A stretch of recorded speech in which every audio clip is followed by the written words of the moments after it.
75 বছর উপলক্ষে এবারে উদয়পুর বারোয়ারি ক্লাবের ভাবনা কুম্ভ মেলার স্মৃতি ধরেছে নারা। বহুত সাধুরা এখানে রয়েছে, মানে ভাইরাল সাধু এগুলো।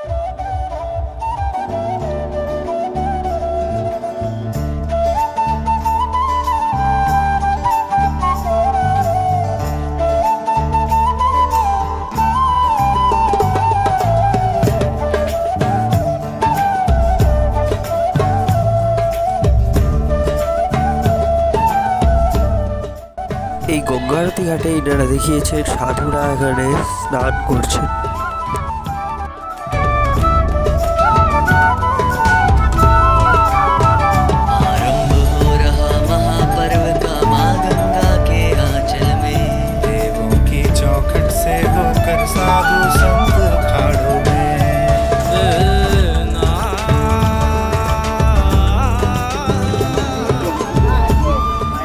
এদিকে তো দেখালাম, সামনেও রয়েছে, বহুত বড় করেছে, সুন্দর পরপর সব সাধুদের দেখিয়েছে।